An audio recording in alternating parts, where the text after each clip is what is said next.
Since 2010, several hugely popular health foods have been outed as being far unhealthier than people initially thought. So do away with that diet and forget the fads that everyone bought into, because these are some of the foods that aren't as good for you as you might think. Juices have been around for a pretty long while. So long, in fact, that there's a reference to them in the Dead Sea Scrolls. Written sometime between 100 BC and 70 AD, this document recommended its readers drink a pounded mash of pomegranate and fig if they were looking for, quote, profound strength and subtle form.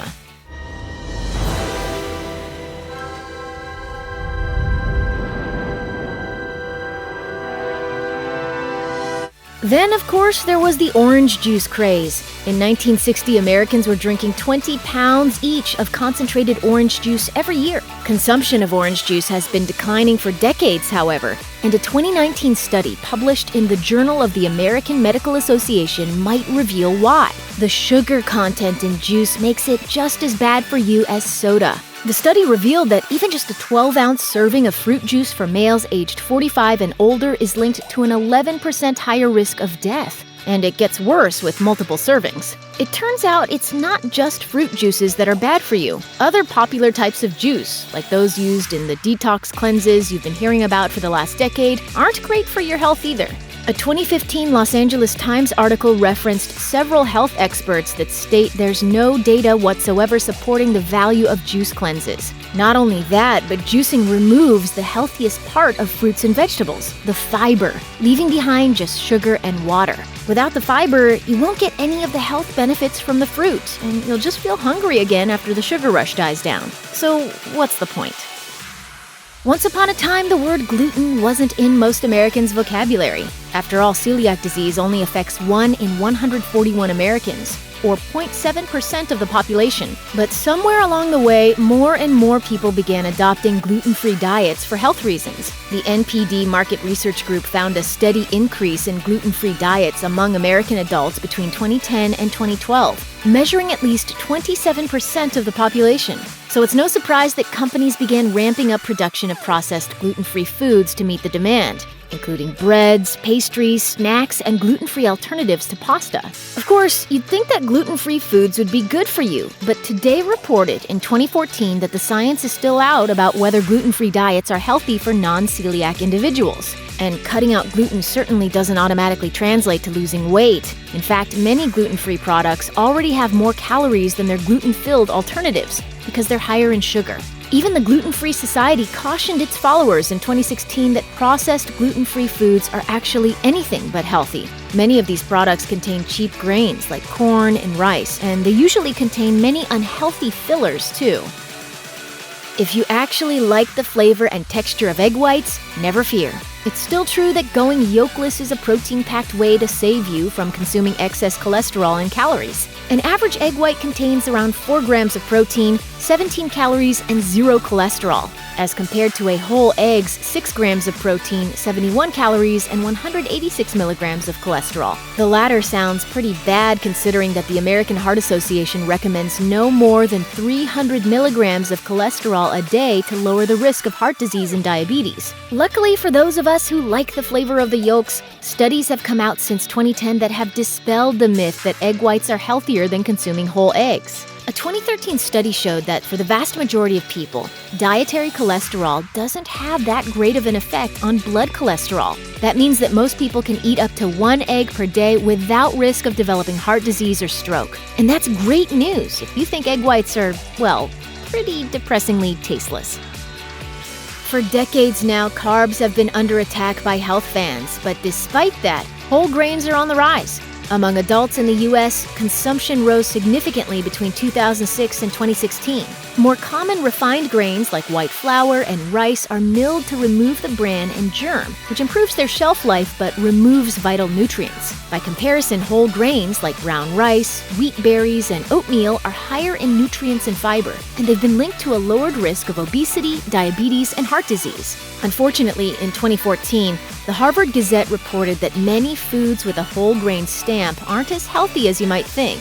Researchers looked at 545 grain products from major U.S. grocery stores and determined that the foods with the whole grain stamp were higher in fiber and lower in unhealthy trans fats, but many of those foods were also higher in calories and sugar than products without the stamp. Their conclusion was that it's not enough to look for whole grain ingredients alone. They recommend that the ratio of total carbohydrates to fiber be less than 10-to-1 for the food to be truly healthy. People in the U.S. sure do love potato chips. In 2016, Grandview Research reported that the potato chip market was valued at $7.74 billion.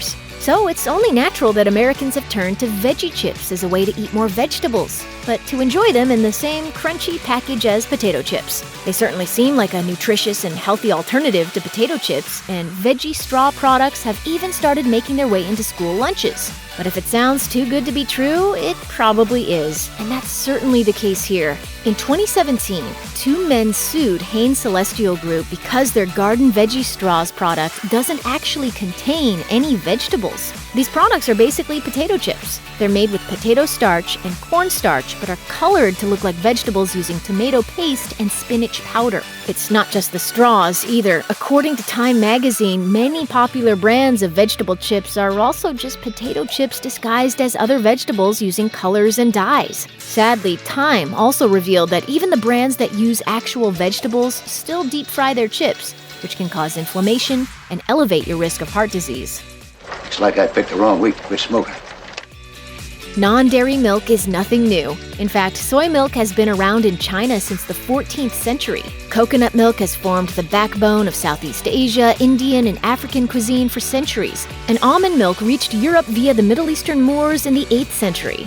The rise has been particularly notable in the U.S. over the past few years, though, and dairy milk sales have been declining as consumers become more and more interested in non-dairy nut milks. For these kinds of milk, sales have grown 61% since 2012. These plant-based milks have gained a lot of traction among health enthusiasts because of their high levels of vitamins, minerals, and protein content. It isn't all good, though.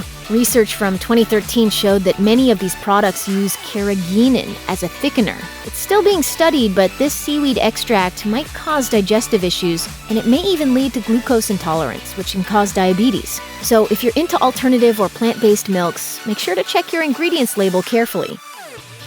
The agave plant has been used in Mexican cuisine for thousands of years. The culture used it as a sweetener and most famously fermented its natural sugars to create tequila. Somewhere along the way, however, it also became everyone's favorite sugar alternative. In 2011, fans of the Dr. Oz show listed their all-time favorite tips and recommended products for losing weight and increasing their energy. Agave nectar as a sugar substitute was the #1 recommendation. It wasn't just Dr. Oz either. Oprah suggested using agave as a sugar substitute, and the Mercury News reported that its use as an ingredient in commercial products jumped from 60 to 304 products between 2003 and 2008. Then, in 2014, Dr. Oz dropped a bomb. Writing on his blog, the health expert said, "After careful consideration of the available research, today I'm asking you to eliminate agave from your kitchen and your diet." People were initially drawn to this sweetener because it's low on the glycemic index, and although it contains the same number of calories as sugar per teaspoon, you don't have to use as much of it because it tastes sweeter. Unfortunately, the research has shown that it contains way too much fructose, 85%, which is much more than regular sugar. Consuming too much of this type of sugar compound can raise your risk of type 2 diabetes. Looks like I picked the wrong week to quit drinking. Yogurt wasn't actually very popular in the United States until it was advertised as a health food during the 1950s and 1960s. It really picked up after Dannon filmed an ad in the Soviet Union in 1977, which insinuated you could live as long as the 100-year-old people in the commercial if you ate their product. It's true that yogurt is high in protein, calcium, and vitamins, and it was long thought that the probiotics in yogurt could have a beneficial impact on the body when consumed. But this could be wrong. A 2015 study involving more than 4,000 people determined that regular consumption of yogurt doesn't have any beneficial health impact on our bodies. Not only that, but not all yogurt is even that healthy. Some yogurts have excessive amounts of sugar, and they often contain harmful additives too. A registered dietitian told Self magazine that these additives could actually feed the bad bacteria in our guts, which is pretty much the opposite of what you want when you eat yogurt. If 2019 was the year of anything, it was the year of the meatless burger. Of course, vegetarian burger patties have been around since the 1980s, but new brands of meatless burgers have promised all the same great flavor as meat with none of the environmental impact. That's quite appealing to the rising number of vegan, vegetarian, and plant-based eaters out there. But in 2018, Insider interviewed a registered dietitian nutritionist who dispelled a lot of myths about veggie burgers. First off, just because they have the word veggie in the title doesn't mean they actually contain any vegetables. They're often made with grains like quinoa or black beans, and they can also contain a lot of unhealthy filler ingredients. Some may not even contain sufficient amounts of plant protein, which means they won't fill you up or keep you feeling full. To add insult to injury, veggie burger patties often contain high levels of sodium to add flavor, and too much sodium can lead to high blood pressure and a number of other health woes. Looks like I picked the wrong week to quit amphetamines. In the wake of the low-carb craze, wraps have risen to the top of the healthy food chain. Bread sales have been declining since the Atkins diet became popular in the 1990s, and they haven't really been able to recover since. Instead, people have turned to ostensibly healthier options, like pita bread or wraps. And hey, if you really prefer your food wrapped in a tortilla as opposed to sandwiched between two slices of bread, feel free to carry on with your normal lunchtime routine. But if you're only eating wraps to save calories and carbohydrates, well, sorry, but they're not as healthy as you think. A 2015 study by Safe Food found that the contents of the wrap matter a great deal too. Some wraps were packed with as many as 1,000 calories and contained high levels of both sodium and fat.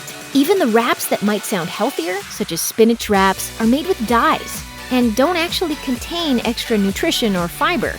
Worse still, some tortilla brands are high in trans fats and are made with hydrogenated oils, and they can be even worse for your health. Looks like I picked the wrong week to quit sniffing glue. Check out one of our newest videos right here. Plus, even more mashed videos about your favorite foods are coming soon. Subscribe to our YouTube channel and hit the bell so you don't miss a single one.